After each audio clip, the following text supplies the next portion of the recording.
استعارے کا خوف، محمد حسن عسکری۔ 19ویں صدی میں جن لوگوں نے ہمارے ادب میں پیروی مغربی کی تحریک شروع کی، انہوں نے خود کبھی مغربی ادب نہ پڑھا تھا۔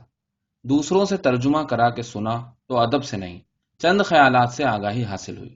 چونکہ فاتح قوم کا روب دل پر جمع ہوا تھا اور ان کی ہر بات کو رشک کی نگاہ سے دیکھا جاتا تھا، لہٰذا یہ خیالات اپنے خیالات سے وزنی اور وقی معلوم ہوئے۔ چاہے زبان سے نہ کہا گیا ہو، لیکن فی الجملہ ادب کے متعلق یہ رائے قائم ہوئی کہ ادب وہ چیز ہے جس میں بڑے اچھے اچھے اور کارآمد خیالات ملیں۔ اسالیب بیان کو تو یہ سمجھا گیا کہ ان کی کوئی حیثیت ہی نہیں، یا بہت سے بہت ثانوی حیثیت ہے۔ سب سے اچھا اسلوب وہ قرار پایا جس میں زبان آسان، جملے چھوٹے چھوٹے، عبارت صاف، رواں اور سلجھی ہوئی ہو۔ اوپر سے یہ بھی تصور کر لیا گیا کہ یہ خوبیاں ارادے یا مشق یا خلوص یا قوم کے درد سے پیدا ہو سکتی ہیں۔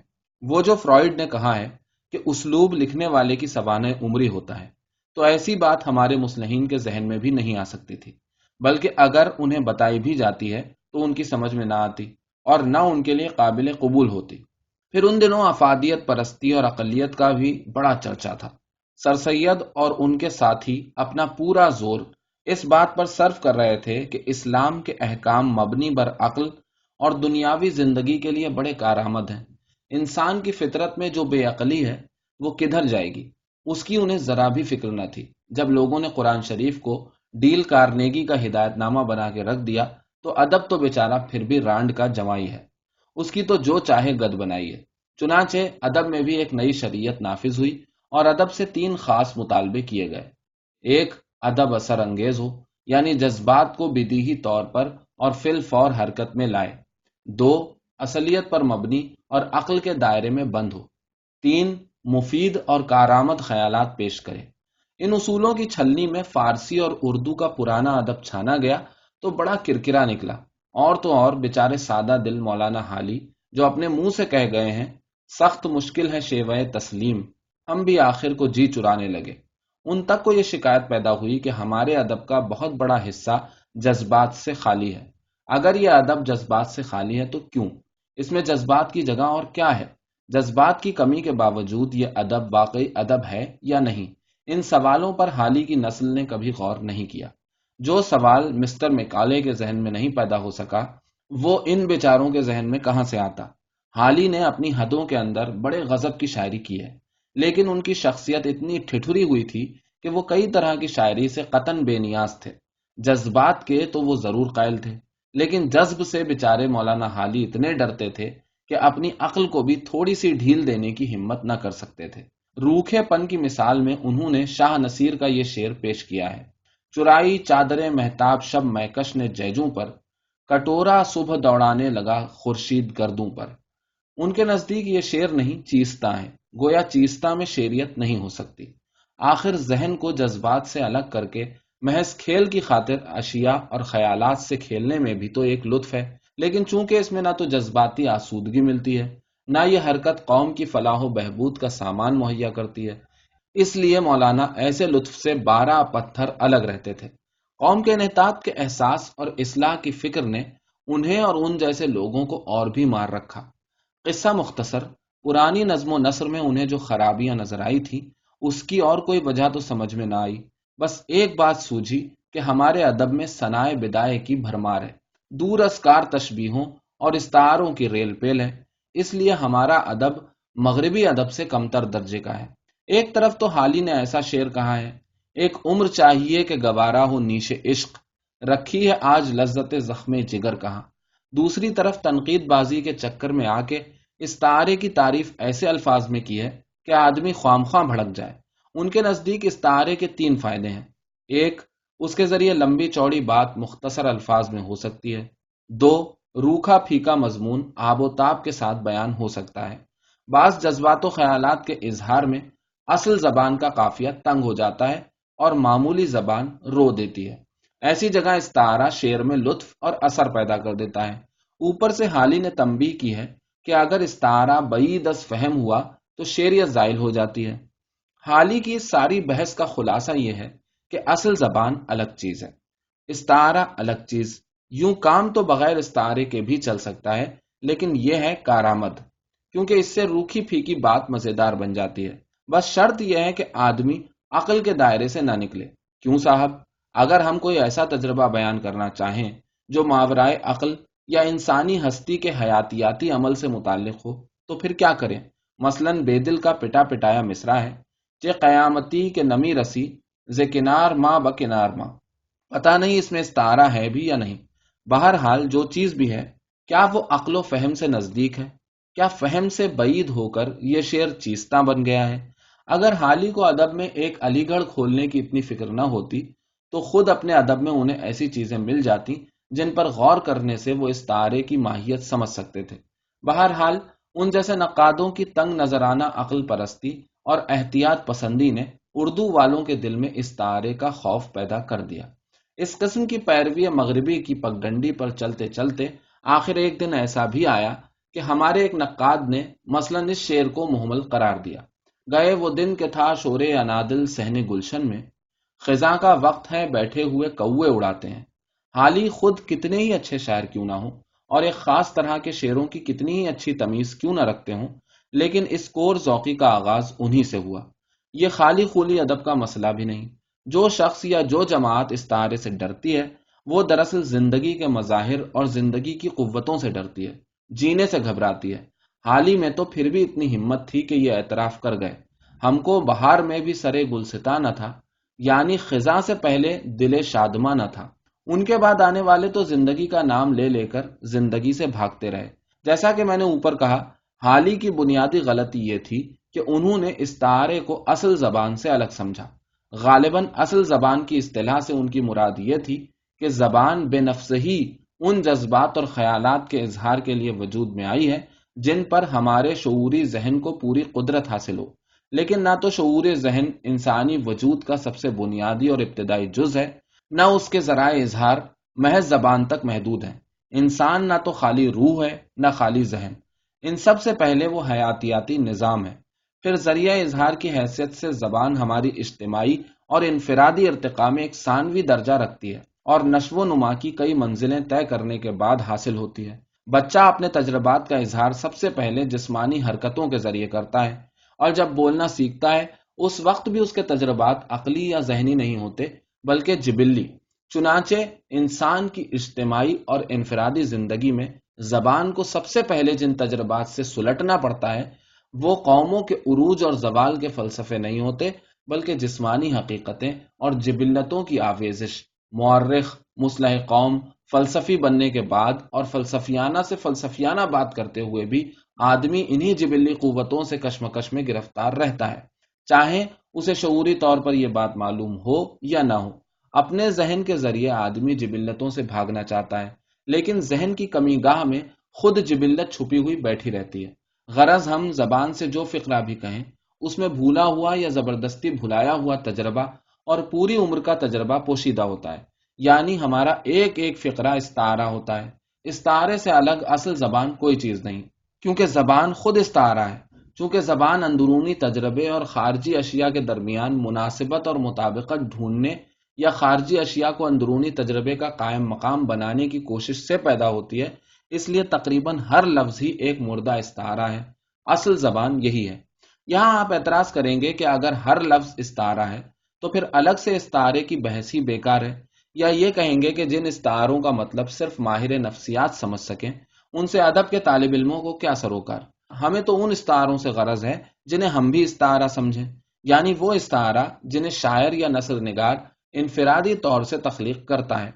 چلیے عام الفاظ سے امتیاز کرنے کے لیے انہیں زندہ استعارہ کہہ لیجئے، لیکن زندہ اور مردہ دونوں قسم کے استعارے آخر ایک ہی عمل کے ذریعے اور ایک ہی اصول کے مطابق تخلیق ہوتے ہیں۔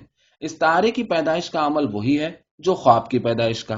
آدمی اپنے تجربات کو قبول بھی کرنا چاہتا ہے اور رد بھی۔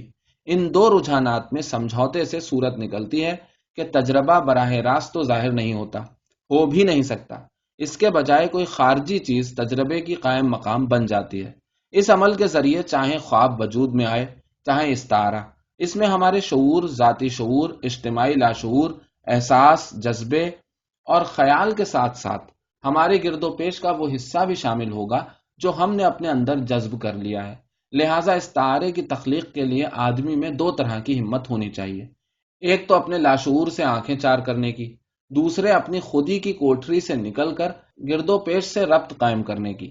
اس تارے میں سوال یہ نہیں ہوتا کہ وہ منطق کی حد میں یا قرین قیاس ہے یا نہیں، دیکھنے کی بات یہ ہوتی ہے کہ اس تارے کا خالق ان مختلف عناصر سے کتنا ربط قائم کر سکا ہے اور انہیں آپس میں حل کر کے ایک نئی اور معنی خیز وحدت کی تشکیل کر سکا ہے یا نہیں۔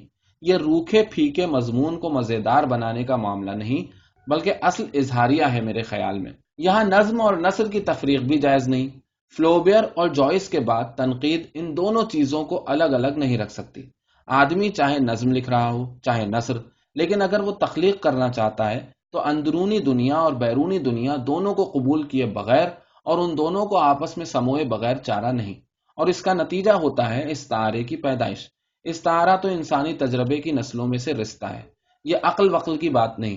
جس طرح صحت مند آدمی یا صحت کا متلاشی خواب دیکھے بغیر نہیں رہ سکتا، اسی طرح استعارے کی تخلیق ادب کا لازمی عمل ہے۔ یہ الگ بات ہے کہ آدمی اس عمل کو رد کر کے یا اس پر بند باندھ کر کے اپنی تخلیقی صلاحیت کو محدود کر لے۔ ڈاکٹر جانسن نے سوئفٹ کے متعلق کہا تھا کہ یہ سالہ استعارے کا خطرہ کبھی مول ہی نہیں لیتا۔ جانسن کا مطلب تو خیر ایک خاص طرز تحریر سے تھا، لیکن اس فقرے میں انہوں نے ایک نفسیاتی حقیقت بیان کر دی ہے۔ بعض لوگوں کے لیے استعارہ واقعی ایک زبردست خطرے کی حیثیت رکھتا ہے۔ وہ جبلت کی حیات افروز اور ہلاکت خیز قوتوں سے گھبرا کے اپنے لیے ایک تنگ سا عقلی نظام بنا لیتے ہیں یا عقل کے اندر قلعہ بند ہو کے بیٹھ جاتے ہیں۔ استعارہ چونکہ عقل اور منطق سے ماورا ہے، اسی لیے استعارہ ان کے ذہن میں ابھرا اور ان کی زندگی کا نظام خطرے میں پڑا۔ ایسے لوگ خاص شرطوں کے ساتھ زندہ رہ سکتے ہیں، یہ شرطیں ختم ہوئیں اور ان کی زندگی درہم برہم ہوئی۔ لہٰذا استعارے کا خوف اصل میں غیر عقلی تجربات کا خوف ہے۔ استعارے سے انحراف زندگی سے انحراف ہے۔ جیسا میں نے کہا، استعارہ اپنے اندرونی تجربات اور خارجی دنیا کو بلا جھجک قبول کرنے سے پیدا ہوتا ہے۔ اگر آدمی اس کے اندر الجھ کے رہ گیا یا اپنی محبت میں ایسا گرفتار ہوا کہ خارجی دنیا سے علاقہ باقی نہ رہا، یا اس نے اپنے تجربات کو قبول کرنے کی صلاحیت کھو دی، تو استعارے کی تخلیق درکنار وہ کوئی تخلیقی کام کر ہی نہیں سکتا، بلکہ شاید اپنی روزی بھی نہیں کما سکتا۔ اگر لکھنے والا استعارے بالکل ہی نہیں استعمال کرتا یا بہت ہی کم استعارے استعمال کرتا ہے، تو اس کا مطلب یہ ہے کہ وہ اپنے تجربے کا بس تھوڑا سا حصہ قبول کر سکا ہے اور نئے تجربات حاصل کرنے کی صلاحیت تو اس میں بالکل نہیں رہی۔ ایسی حالت میں وہ کچھ نہ کچھ لکھ تو لے گا، لیکن بس حالی بن کے رہ جائے گا۔ یا پھر بڑا ادیب بننے کے لیے ایسے آدمی کی شخصیت میں اتنی قوت ہونی چاہیے کہ اسے نئے تجربات تو حاصل ہوں، لیکن وہ اس کے نفسیاتی نظام کو درہم برہم کر کے رکھ دینے کے بجائے بھیج بھجا کر خود اس نظام کا حصہ بن جائے۔ ایسا شخص سوئفٹ کی طرح بڑا ادیب تو بن سکتا ہے، لیکن اس کی تخلیقی صلاحیتوں کی پوری طرح نشو و نما نہیں ہونے پاتی، اور ساتھ میں اپنا عقلی نظام قائم رکھنے کی قیمت بڑی زبردست ادا کرنی پڑتی ہے۔ اتنا بڑا ادیب چاہے شعوری طور پر استعاروں سے بچتا ہو اور ہمیں اس کی تحریر میں بظاہر استعارے نہ ملیں، مگر اس کی پوری نظم یا پوری کہانی بذات خود ایک ہماگیر استعارہ ہوگی۔ سوئفٹ نے گلیور کا جو قصہ لکھا ہے وہ استعارہ چھوڑ کر ایک زبردست مت ہے۔ آدمی کو اپنے باطن اور خارج پر سوئفٹ جیسی گرفت حاصل ہو اور وہ کسی نہ کسی شکل میں استعارے کی تخلیق نہ کرے، یہ بالکل ناممکن ہے۔ ان صورتوں کے برخلاف ایک صورت یہ بھی ہو سکتی ہے کہ آدمی اپنی تحریر میں استعاروں کی بھرمار کر دے۔ اس کے یہ معنی ہوں گے کہ ایسا شخص نئے سے نیا تجربہ حاصل کرنے کو تو بے قرار ہے، لیکن ان کی تنظیم نہیں کر سکتا اور تجربے اس کے قابو سے باہر نکل گئے ہیں۔ یا اگر استعارے خامخواہ اور التزاماً استعمال ہو رہے ہیں تو اس کا سبب یہ بھی ہو سکتا ہے کہ آدمی کا دماغ اور جذبات ایک دوسرے سے الگ ہو گئے ہیں اور اس کا ذہن خیالات اور اشیاء سے تفنن کے طور پر کھیل رہا ہے، یا ایک طرح کے استلزاز بن نفس میں مشغول ہے۔ پھر آخری صورت اور سب سے قابل قدر صورت یہ ہوگی کہ استعارہ صرف تجربات کے اظہار کے لیے ہی نہیں بلکہ ان کے انضباط اور تنظیم کے لیے بھی استعمال ہو۔ بہرحال استعارے کی موجودگی اس بات پر دلالت کرتی ہے کہ لکھنے والے میں اپنے تجربات کو قبول کرنے، نئے تجربات کو حاصل کرنے اور اگر ضرورت پڑے تو اپنے پرانے ذہنی نظام کو توڑ کر ایک نیا نظام مرتب کرنے کی صلاحیت کسی نہ کسی حد تک موجود ہے۔ اب یہ دیکھیے کہ استعارے سے کیا حاصل ہوتا ہے۔ سب سے پہلی چیز تو یہی ہے کہ اس کے ذریعے اپنا بھولا ہوا تجربہ زندہ ہوتا ہے، اپنے اندر جو قوت کے سرچشمے عقل و خرد کی مٹی کے نیچے دبے پڑے ہیں ان تک رسائی حاصل ہوتی ہے۔ لیکن اس سے بھی بڑی بات یہ ہے کہ استعارہ جذبے اور فکر کی علیحدگی ختم کر کے انہیں ایک دوسرے میں جذب کر دیتا ہے۔ شعور اور لاشعور، جسم اور دماغ، فرد اور جماعت، انسان اور کائنات کا وصال اسی کے وسیلے سے ہوتا ہے۔ اس کا اثر دیر پا ہو یا نہ ہو، بہرحال جو شخصیت کئی ٹکڑوں میں بٹ گئی ہو اس کا علاج وقتی طور پر ہی صحیح استعارہ کرتا ہے۔ انسانی وجود اگر کہیں وحدت کی شکل میں نظر آتا ہے تو استعارے میں۔ مولانا روم نے کہا ہے کہ جب عشق دل میں داخل ہوتا ہے تو خود پرستی بھاگ جاتی ہے۔ یہی حال استعارے کا ہے۔ خود پرستی اور استعارہ دونوں ایک دوسرے کی ضد ہیں، کیونکہ استعارہ اپنے ذاتی تجربے اور خارجی اشیاء کے درمیان مناسبت ڈھونڈنے کا نام ہے۔ استعارے سے وہی آدمی گھبراتا ہے جو اپنے آپ سے چپکا پڑا رہے اور خارجی کائنات کے احساس اور ادراک کو مصیبت سمجھتا ہو۔ استعارے کے استعمال کا مطلب ہی یہ ہے کہ آدمی میں خود پرستی کی کال کوٹری سے نکل کر کائنات کی طرف بڑھنے کی ہمت پیدا ہوئی۔ اسی لیے میں تو کہوں گا کہ استعارہ صرف وہی استعمال کر سکتا ہے جو سچا عشق کر سکتا ہے۔ اگر آپ کو ثبوت چاہیے تو شیکسپیئر کا رومیو اینڈ جولیٹ پڑھیے۔ رومیو کے جولیٹ پر عاشق ہوتے ہی دنیا کی ہر بھونڈی سے بھونڈی چیز اس کے لیے محبت کا استعارہ بن جاتی ہے۔ رومیو کی محبت کوئی روکھا پھیکا مضمون نہیں تھا جسے وہ استعاروں کی مدد سے پرلطف بنا رہا ہو۔ اس محبت کی اصل زبان یہی تھی۔ عشق ہوتے ہی اس کی خود پرستی اس طرح ختم ہوئی کہ وہ کائنات کی حقیر سے حقیر چیز کو گلے لگانے لگا۔ رومیو کے دل و دماغ میں کائنات گیر محبت اور استعارے دونوں ایک ساتھ سیلاب کی طرح آئے ہیں، کیونکہ خارجی کائنات کی محبت کے بغیر استعارے کا استعمال ہمیں کائنات کی محبت پر مجبور کرتا ہے۔ استعارے کی شرط ہی یہ ہے کہ کائنات کی بدصورت چیز کو بھی اپنے اندر جذب کرے اور خود ان میں جذب ہو جائے۔ استعارہ انسان اور کائنات کو ایک دوسرے میں مدغم کرنے کا ایک وسیلہ ہے۔ اسی عمل کے ذریعے چیزوں کی قلب ماہیت ہوتی ہے اور اپنی بھی، اور انسان اور کائنات ایک عظیم وحدت کے اجزاء بن جاتے ہیں۔ نظیری نے یہی حقیقت ایک استعارے ہی میں بیان کی ہے کہ جلا یافتاز خار مغیلہ گشتم۔ ظاہر ہے کہ کائنات سے ایسا شدید رابطہ قائم کرنے میں نشاط ہی نہیں، درد و غم سے بھی دوچار ہونا پڑتا ہے۔ کائنات ہمیں چمکار کے اپنے پاس بلاتی ہے اور ڈرا کے بھگاتی بھی ہے۔ نشاط و غم کا یہی امتزاج استعارے کی جان ہے۔ یہ غم و نشاط بعید از فہم ہے، عقل سے ماورا ہے۔ اسی لیے استعارہ بھی بعید از فہم ہو کر ہی استعارہ بنتا ہے، چاہے مولانا حالی اسے نہ سہار سکے۔ عشق کے علاوہ استعارے کے لیے آدمی میں دوسری صلاحیت انکسار کی ہونی چاہیے، یعنی وہ اپنی ہستی کے اصول کو زندگی کا واحد اصول نہ سمجھے۔ استعارے کا مطلب ہی یہ ہے کہ کائنات میں بیک وقت وجود کے کئی اصول کار فرما ہیں جن کے درمیان اختلاف بھی ہے اور مماثلت بھی، اور جو بدیہی تضاد کے باوجود ایک دوسرے میں جذب ہو کر ایک بزرگ تر وحدت کی تشکیل کر سکتے ہیں۔ مثلا بالزاک نے پیرس کی بنی ہوئی عمارتوں کو روس کے گھاس کے میدانوں سے تشبیہ دی ہے، اور سڑک کے کرپکوں کو سفید سفید بکھری ہوئی لہروں کے سمندر سے۔ یہ دونوں باتیں بعید از فہم اور مہمل ہیں، مگر بالزاک نے استعارے کے ذریعے وجود کے دو اصولوں کا مقابلہ کیا ہے۔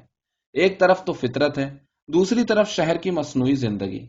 پھر ان دونوں منظروں میں مشابہت کی طرف اشارہ کر کے بالزاک نے بتایا ہے کہ شہر والوں نے اپنی زندگی کو فطرت سے الگ تو کر لیا ہے، لیکن ان کی شدت حیات نے مصنوعی چیزوں کو بھی ایسی قوت اور حیات عطا کی ہے کہ وہ فطرت سے مقابلہ کرتی ہیں۔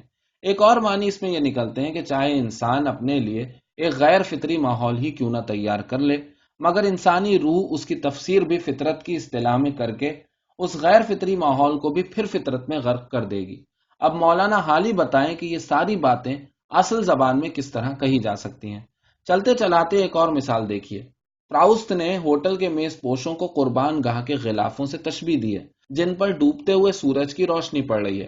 حالی کے اصولوں کے مطابق یہ تشبیہ بھی غیر مناسب، دور ازکار اور بعید از فہم ہے، کیونکہ ہوٹل میں قربان گاہ کا سا تقدس نہیں ہوتا۔ لیکن پراؤسٹ کو کہنا یہ ہے کہ بعض لوگوں کے لیے دنیاوی زندگی بھی ایک مذہب کا درجہ حاصل کر لیتی ہے، اور نہایت معصوم طریقے سے۔